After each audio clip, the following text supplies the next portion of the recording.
How's everyone doing? Hopefully better than me, who's not doing great. I've been on that chair for the last 4 or 5 days, completely out of everything. Tapped out. 2 days, I've been out of it, gone. Um, got got a mouth problem, slash this area. That's why you can hardly tell, but it's still swollen. I can hardly speak. It's not fun. I've been eating bread, plain bread. But anyway, I'll be back. Just can hardly talk right now. But thank you for all support. Leeds United, anyway. Mm, we look very good. And I mean, I'll get into what I mean by that. There's more details that I'm talking about, but we are very good and we look very good. There's a little difference to what I've seen from this team in the last just less than 2 years. Get into that as the video goes along. Let's talk about this guy real quick. Because there's a moment in game where we should have been ahead by 3 or 4, maybe 5 goals, genuinely, with the quality of chances we made consistently throughout the game. Well, we should have been more than 2, but it was only 2. That's football, right? That happens. And that is where the team element comes into it, and that is where you rely on your goalkeeper in moments. And in those moments, especially that save from the Ellis Sims header, those are the moments that win you the games, or potentially save you the 3 points. You were completely dominant. You were 2-0 up. Should have been 5. Controlled the game. But these are the moments that count. It might not come to anything. But we don't know that. Because Ilan Millier makes an unbelievable save. And he makes one right near the end as well. With the header. Again, where he tips it onto the bar. These are key moments in the season. Fair play to Ilan. He looked confident. He looked very confident. He's an interesting character. He's an interesting football player, is Ilan Meslier. He really is. Because he has games in seasons where he just looks really confident, and he has games where he doesn't. Not sure about it. I'm really not. He looked really confident. You could just see he just looked assured of himself. Hopefully, he can keep that up. When he's on it like that, that save is an absolute joke. I give him a 9 because why not? But yeah, unbelievable. And this is where I want to get into. And now these two. Now, I wanted to speak about this because the centre backs. As a team, we look completely mature. I think it's the word from usual. We look different. The mentality is there's a bit more of a killer instinct about us, a bit more of a assurance about us. And I think that's epitomised through the captain, Ampadu. I think, and maybe I'm overthinking, but I don't think so. I think when he first became the captain at the start of the season, after Cooper left, I do think he struggled to find form, which in turn maybe led him to not play as confident as he can. You know, you've just become captain and suddenly your form's not great. You're thinking a bit about everything. Is it because of the armband? Who am I? What am I playing like? It wasn't his level that we'd expected. But then just before he got that injury, there was a shift for me. The last kind of 2 or 3 games before it, he looked really good. Now, almost like he's had that time to sit back. And he's had that injury and he's realised, he's took time to realise what it is to be captain of this team. As far as I'm aware, I could be wrong. I don't think he's had that role, especially not in senior football, for a long time in senior football, of a captain. And this is a big club with a lot of pressure, and that takes time. But I don't know whether he's spoken to people or he's took it on himself, maybe the manager, the experienced players like Gulvogi, for example, about what it takes to be a captain. Because he's Mina. He's a Hesse chai tea house out there. He's changed a little bit. He's brought that I'm Leeds United captain, I don't need to be nice for everyone out of him. And that's, for me, the mentality of the team has changed with his attitude on the game. I genuinely believe that. It's such an interesting dynamic when you watch Ampadu now. I think there's a lot of times where he was very nice. He's always had that in him, that little bit sprinkle of, I'm going to be an a-hole. I love it. I love the fact that he's playing like that, he's a smart guy. He's a very measured person at his core, very nice guy at his core, which means he doesn't overdo it. He doesn't do silly things and make silly mistakes. Doesn't lash out. He doesn't headbutt people. All these silly things. He knows where to draw the line. And it's just a mature team we're looking at, and he epitomises that for me. Do you guys agree? I just think he looks. The growth of him is the growth of the team, and that's the important side of the captain.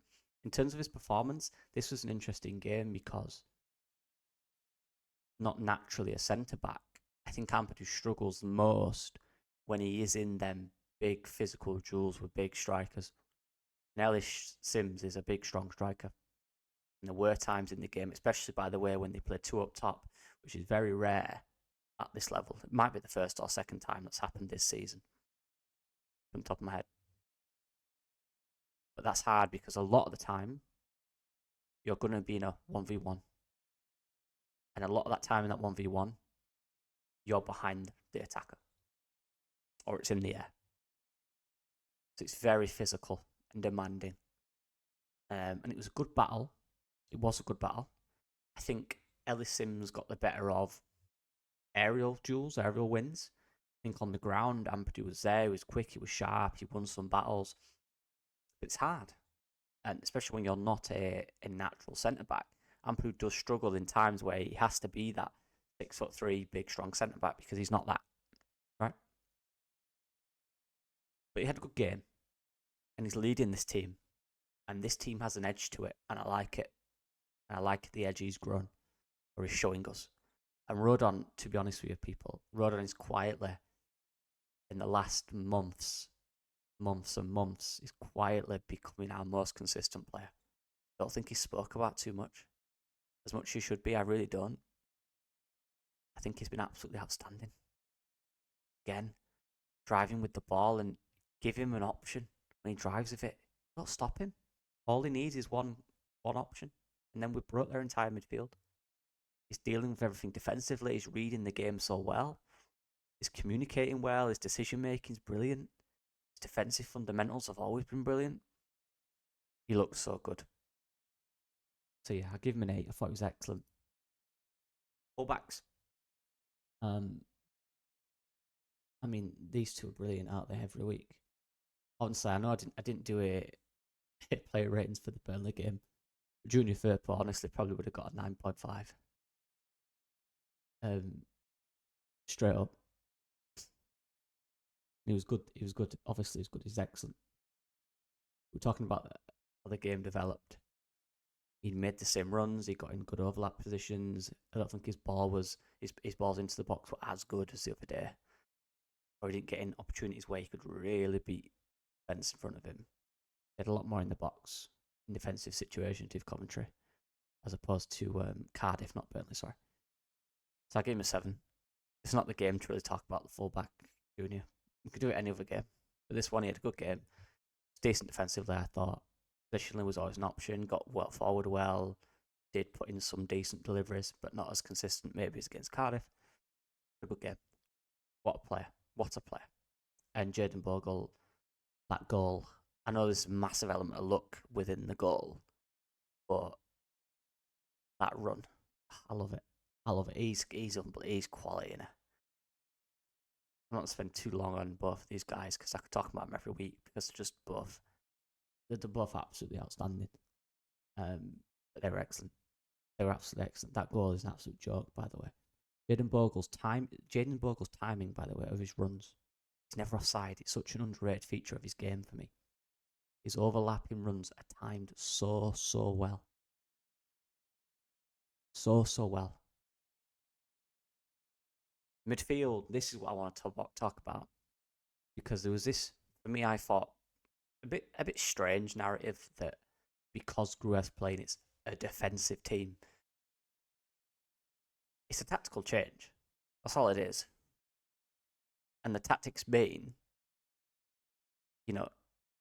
in these type of games where they have midfield runners who will run off. Who's better to have in there? Joe Rothwell, who isn't the type of player who will track these runners consistently, by the way. Or Ilya Gruev, who understands the game better from a defensive perspective, because he's a defensive player, whereas Rothwell isn't. Right? He can do it, of course he can. He can do a decent, sufficient job. But reading of the game, understanding the game from a defensive perspective, Ilya Gruev and Altsnaka, without Ampadu in there, are our two best players in that role. So it was a tactical adjustment, and it made a lot of sense. And Gruev was excellent. I do think Tanaka grew into the game. In that second half was phenomenal. Gruev was so consistent. And the amount of times he played balls in high, dangerous areas was something that people say he can't do. The fact of the matter is, it's about understanding and the movement off the ball. I said this last year. A lot of the time where he had the ball in possession, there wasn't an option because the movement wasn't there. When the movement's there, he will go for it. He will look for them passes. He will make them passes. And this is what I mean. We're a much better side now because everyone is so active in moving. If something's not right, we move, we adjust. We create a new picture, we create new angles. The team just looks quicker. It looks like it has more energy. It looks like everyone understands exactly their roles. It's very impressive. It really is. And what I love about Tanaka is, and I don't think anyone's mentioned this yet, he is, for the most part, unless he drops really deep between the centre-backs, he has been man-marked in midfield. Completely man-marked. Every time, watch him. Every time he gets the ball, he is being pressed. And the amount of times he's been pressed and the outcome is still excellent, and the amount of times he wins is probably 99%. That is such a hard job, and you have to be a top player to be constantly pressed and have the ability to still play the way you want. You are a quality player. And he's done it again. Every single week now, teams know that when Rothwell isn't there driving forward with the ball, you are really going to look for Tanaka to be the dictator of the ball. So they're going to press you. They're not going to let him through it. They're going to make you go longer. They're going to try and make you play riskier balls. He's so press resistant. That is actually impressive. He is an outstanding footballer. They were both really good. Really good partnership and excellent tactical adjustment by the manager. Very good tactical adjustment. Wingers, my favourite. Again, if I did the Cardiff game, these scores could have been very high. Now, people might say it's harsh against Dan James. How many shots did he have and how many hit the target? Never mind how many went in, how many hit the target. Very wasteful was DJ. Very wasteful. In terms of movement and running, outstanding. But that's the standard now because he does it every week. Right? The output was wasteful. He had a huge chance. 2 for me. 1 very huge and 1 that he should do better with. Where he tries to pass it. Where he's in. And then 1 where he tries to chip the keeper where he just doesn't connect with the ball. And that's all it was. His decision making wasn't bad. It was just the connection. And some days he'll score 3 doing that. And some days he'll have 8 shots. And none of them will hit the target. And that's just the way it is. And from a performance perspective, it was fine. Without the output. And there was a lot of wayward shots. I'm not going to give him a higher rating because he's set that standard, hasn't he? That's the standard he's set. Top player, obviously. Just didn't have his shooting boots. The old cliche, the old statement goes, and he didn't. It happens. Is what it is. Who cares? He'll have them next game, I'm sure. Same for Man or Solomon. I give him a 7. There's times in games where, again, he gets doubled up on. I mean, it's hard to double up on Dan James because most of his players in behind direct, where Solomon is very much, for the most part, ball to feet. Right? It's quite easier to understand how to double up on him. But honestly, he's just so efficient. Again, another assist. He's showing everyone in this league that he's too good for it. He's showing everyone, and this is the player that I knew we were going to get if he could stay fit. It's the way he just manipulates the ball, his speed, his power when he's running with it. It's just a joy to watch.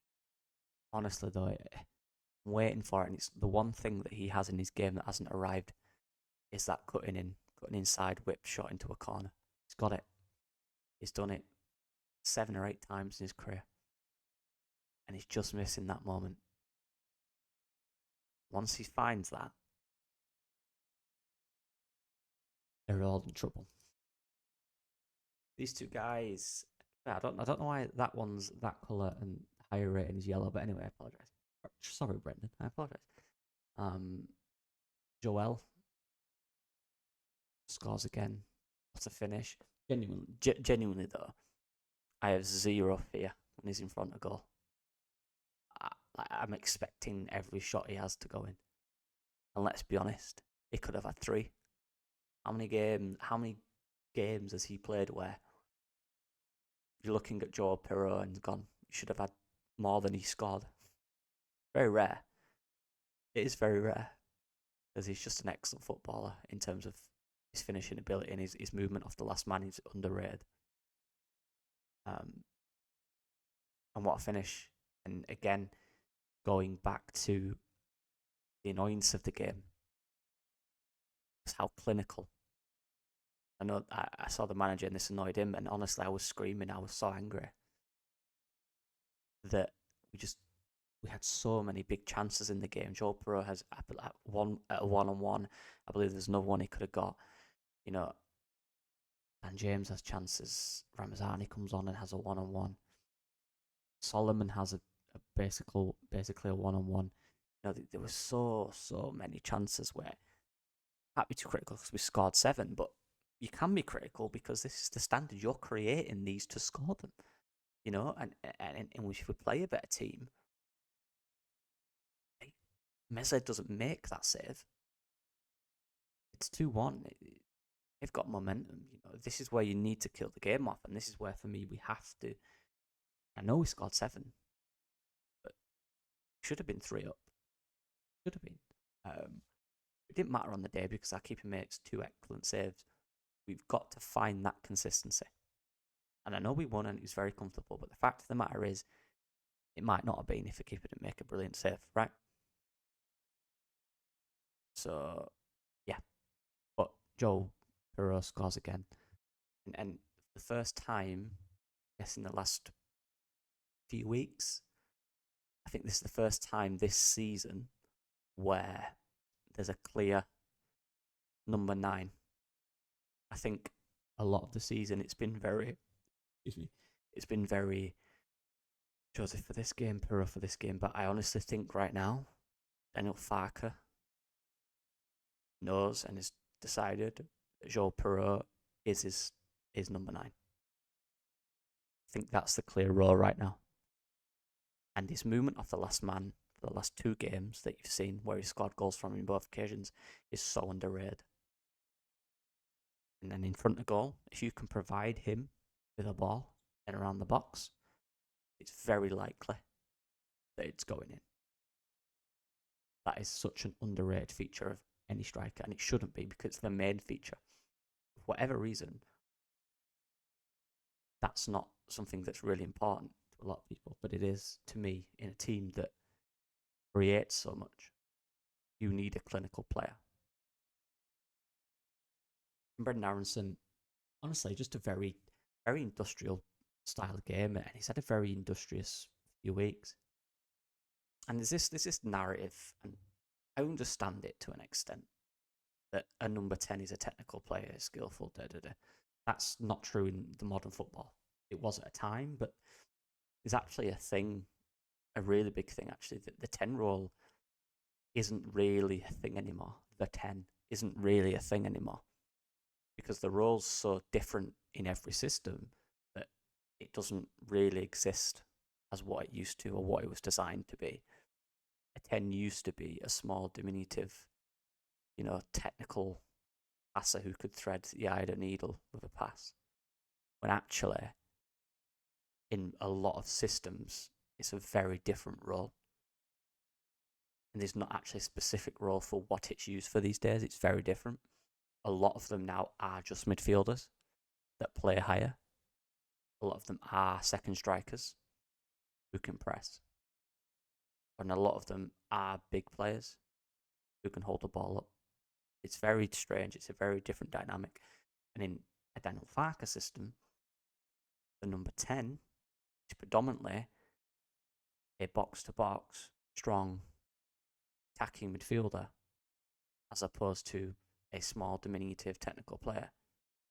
Hoffman, for example, at Borussia Mönchengladbach under Farke, played on the right, who was a 10 for everyone else. Buendia played on the right, who was a 10 at Villa. Stiepermann, Vrancic, even Pukki, a little bit when there was a lot of injuries, were the players who played in the 10 before Buendia did. Because he doesn't really like that. A lot of Farke's creativity comes in wide areas, so the creative players are in wide areas.